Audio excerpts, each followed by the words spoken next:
और बुलेटिन का आगाज करेंगे चेयरमैन पाकिस्तान तहरीक इंसाफ इमरान खान के खिताब से। कहते हैं सुप्रीम कोर्ट ने डिप्टी स्पीकर की रूलिंग पर सिर्फ एक आईनी सवाल पूछा। सारे डाकू जवाब देने के बजाय अदालत को धमकियां देने लग गए।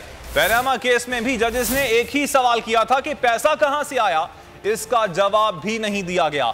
सजा याफ्ता मुल्क से फरार हो गया और ये कहते हैं इसके केसेस माफ कर दो। यौम तशक्कुर के इज्तिमात से खिताब करते हुए इमरान खान ने पंजाब में पीटीआई दौरे हुकूमत के मंसूबे दोबारा शुरू करने का ऐलान भी कर दिया। इमरान खान ने कहा, दो खानदान पाकिस्तान की तरक्की के दुश्मन हैं। हमारी हुकूमत को हटाकर करप्ट लोगों को मुसल्लत करके कौम की तौहीन की गई। बोले, तालिबान से बात हो सकती है, डाकुओं से नहीं। सबसे बड़ा मेरा प्लान था और मुझे सबसे अफसोस है कि पहला प्लान सैबोटाज किया ये आसिफ जरदारी की सिंध हुकूमत ने।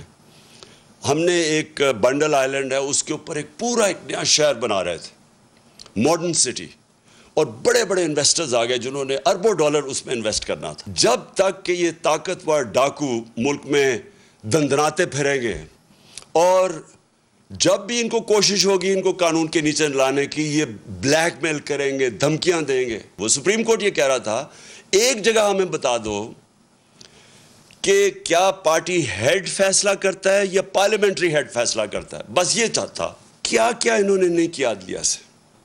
सारे वो एक से एक बड़ा मुल्क का डाकू बैठ गया टेबल पे और एक से एक शुरू हो गया बुरा, कोई अदालतों को बुरा भला कहना, थ्रेटन करना, यानी धमकियां देना। जो मुल्क से एक सजाए याफ्ता मुल्क से झूठ बोल के फरार हुआ है और उसे कहते हैं जी को उसके केसेस ही माफ कर दो।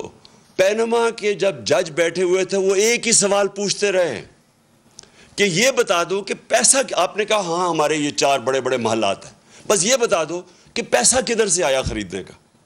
वो जवाब ना दे।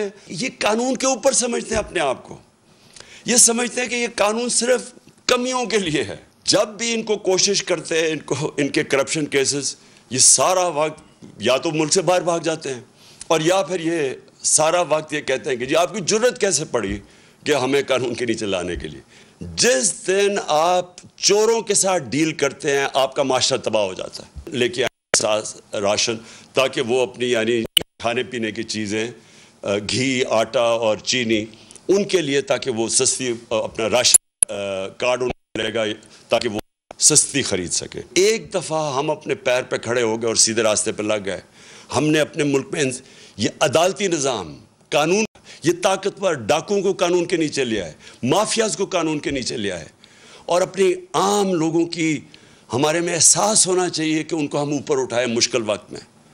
मैं आज आपको कह रहा हूँ कि ये मुल्क, आपको किसी को नहीं अंदाज़ा कि जितनी नेमतें अल्लाह ने हमें बख्शी हैं, ये कितनी तेज़ी से हमारा मुल्क ऊपर जाएगा। मैं आज आप सबको फिर से खराज तहसीन पेश करता हूँ कि ये सारी जो बैरूनी साजिश थी, आपने कौम बन के इसको शिकस्त दी। सब्सक्राइब करें और बेल दबाएं ताकि कोई खबर रह न जाए।